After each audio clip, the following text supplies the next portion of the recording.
Welcome to Inner Peace Better Health with your host Saima, the podcast where we unlock the keys to emotional well being and personal transformation. Today, we are diving into a topic that holds so many of us back, overcoming fears, doubts, and insecurities with the incredible Jennifer Fidder. Jennifer is a social psychologist and hypnotist who helps people break free from limiting beliefs, build confidence, and take control of their lives. Through hypnosis based coaching, seminars, and workshops, she empowers people to move past the mental roadblocks that keep them stuck, whether in life, business, or personal relationships. So, we will deal with the fears fear of failure, fear of judgment, and not being enough. But what if we could rewire our minds to let go of this doubt and step into our full potential? Let's find out how with Jennifer. So, welcome to the show. Thank you so much for having me. You're warmly welcome. Now, fear, doubt, and insecurity holds many of us back, no doubt. So, from your experience, what's the root cause of all the struggles? Well, we always have to look at our childhood, right? Most of our beliefs, most of our habits, most of our thought patterns come from our childhood. And in case of fear, it's oftentimes that we witnessed something in somebody else. I always like to take the fear of spiders because that's something very tangible and something that's a lot of people are familiar with. If you were 3 years old and you watched your mother jump on a chair and then scream frantically, "Oh my God, there's a spider! Kill it! Kill it! Kill it!" In that moment, you learn spiders are dangerous and something that I should be afraid of. So fast forward Hmm. 30 years, you know on a conscious level, most spiders are really not that dangerous and I shouldn't be afraid of them, but you're still jumping up a chair and you start screaming when you see a spider. And that's basically the same principle that works with all kind of fears. Maybe there was some kind of experience you had when you were a child that triggered this fear, that kind of created this fear, and you now just carried that into adulthood. That really sounds interesting and noteworthy. Now, as a hypnotist, you use subconscious reprogramming to help people break free from their fears and beliefs. So, can you explain that how hypnosis works in this process? So hypnosis basically works because we are creating a state of so-called subconscious dominance. What that means is we're bringing everything that is inside the subconscious mind that we want to change, we kind of bring it to the surface so that we can directly access it. Because the reason why change is sometimes so hard for us is that there's always this barrier between the conscious and the subconscious mind. We like to call it the critical faculty in hypnosis, which is basically a mechanism that determines if that change makes sense. And since we're dealing with the logic of a child oftentimes, so the logic of the subconscious mind is different than the logic of the conscious mind, this critical faculty oftentimes decides, no, we don't want to make the changes. We don't want to get rid of that fear. So by creating this state of subconscious dominance, we have that direct access to the subconscious mind and don't have to deal with this barrier, if you will. And that's how we're doing it. Ah, that's really great. Now, so what's the biggest misconception people have about hypnosis? I think a lot of people think of hypnosis as kind of this people go on stage and then you put them in trance and they're doing all these weird, crazy things like quack like a chicken or something like that, or like a duck. And that can be part of hypnosis. That's so-called stage hypnosis. That's for entertainment, but there are so many different areas of hypnosis. We use hypnosis in therapy and pain management. Like a lot of social psychologists, social therapists are using hypnosis. The way I use hypnosis is in the coaching field, so it's more transformational hypnosis. And I also don't put my clients into a trance. So I'm not there with the pendulum and tell you you're going to fall asleep, but my clients are fully awake during the session, which is also very beneficial because I know some people have like this fear of, I don't know what the hypnotist is doing in my mind while I'm in trance. And we can take out this fear right away by telling them, hey, you're not going to be in trance, you're going to be fully awake. So you know exactly what's going on at all times. Will surely be beneficial for all our listeners out there. Now, confidence isn't something about we are born with. It's built over time for sure. So, can you share some practical ways people can start increasing their confidence today? You know what? I actually think we are born confident. I know we Mhm. always say confidence is something that you have to build, but when you think about your childhood, when you think about little babies, they're running Mhm. around completely naked, not not a care in the world, and they don't care if you look at them or not. They don't feel self-aware of it. So I think we're born confident, and then we're learning through all the social conditioning, through everything we see, everything that people tell us, we kind of lose this confidence. So for me, it's really more a matter of rediscovering your inner strength and your confidence and simply finding out what is it that diminished this confidence? What is it that kind of covers it? And then just remove that. That completely makes sense, and I totally agree with that. Are there any small daily habits that can make a big difference in overcoming self doubt? I think for me personally, and what I always tell my clients is you have to have a vision for your life, for what you want to achieve, and you have to revisit that vision every single day and really live into it, like feel into it. Because if you can feel and build an emotional connection with the person that you want to become, it makes things a lot easier because you automatically will act like that person. So that for me, like this visualization techniques is a must do every morning and every night to really keep you on track and make sure you're walking in the wrong, not in the wrong direction, you're walking the right direction. That's remarkable.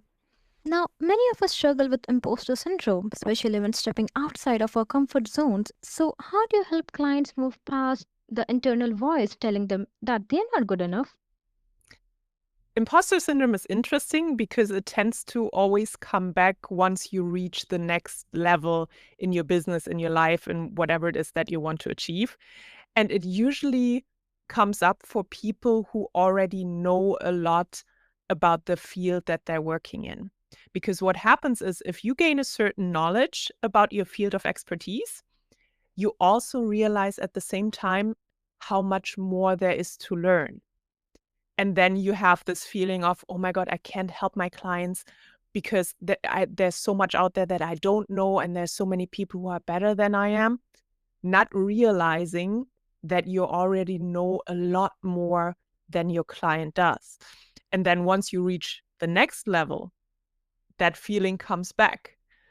So it's a very interesting concept, but I think simply realizing that fact that it only really affects people who already know a lot helps Mhm. a lot with that feeling itself. So, have you ever personally faced imposter syndrome? And if so, how did you overcome it? All the time. Especially in my first business. I'm on my second business now. My first business Mhm. was a personal fitness training business, and I had the exact same feeling. I had the feeling there's so many trainers out there who know so much more than I do. And another interesting thing about imposter syndrome is also that because you're in that field so much and you hear the same things over and over again, you kind of assume it's common knowledge. I always had the idea, well, everybody knows about proteins and fats and carbohydrates and like what macros are and what are micronutrients because I heard it all the time. But then you have a consultation with a client and they think Fanta is juice. And then you realize, oh, wait a second. So maybe I actually do know a lot more than the people that I want to help. So for me, this realization was a very important part that everything I know is not common knowledge. I just think it is because I'm in the field and I'm surrounded by it all the time. So that helped me a lot really overcome that imposter syndrome. Mhm. That makes sense. Now, for someone listening right now who feels stuck, whether in their career, relationships, or self image, what's the first step breaking free from that mental prison? Most important part is always kind of looking within and seeing really what is going on. Why am I feeling stuck? And that can really only happen if you calm your mind a little bit, because if you're in this field, and it doesn't make a difference if it's relationships, if it's in your business, if it's in life in general, when you have the feeling you're stuck, you're usually also in a very anxious place. So first, calming your mind with whatever technique works for you. It can be meditation, it can be visualization techniques, it can be sports. It can just be taming the mind by exhausting the body, if you will. So bring your body and your mind in a calmer state, and then really ask yourself, okay, what is it that keeps me stuck right now? What am I struggling with? Because awareness is always the first step. So, if there was one mindset shift that could change everything, what could it be? Getting rid of all your fears, because fears are always what is keeping us stuck. So identify your fears and then really work on them to get over them, and that will make a big difference in your life in general. Hmm. So, can you share some common myths about hypnosis? I think one of the most common myths that I already touched on a little bit is this idea of that I gonna put the client into a trance with this little pendulum and I put you to sleep, and then I go into your mind and I work around there and you don't have any control over it. What's actually happening is that we as hypnotists are merely facilitators, meaning my job as a hypnotist is getting your mind to take a different perspective, take a look at things in a different way so that you can then make the changes. So you are always in control. You are the one who's making the changes, and I'm just facilitating that change. I think that's the biggest misconception. Hmm. So, where do you see the future of hypnosis based coaching going? Well, for me personally, I work a lot more now in workshops and seminars, and I do speeches, because what we realize is that we can use a lot of the hypnotic language and a lot of the hypnotic understanding in helping leadership, in helping employees to become better at their roles. Because simply giving people more tools to understand their mind better helps them become more self-aware, and in return, they can feel more confident in their roles, they can communicate better with their team members and with leadership, and they can just fulfill their roles a lot better. So that's for me personally in my business, but also like in general, how I see it, it's that we're incorporating that a lot more in the corporate world and bringing it to the corporate world. That completely makes sense. So, what's the last one advice you would like to give to our listeners? If you're struggling with any area of your life, be it in your relationships, in your business, any kind of personal things that you're going through, take a look within.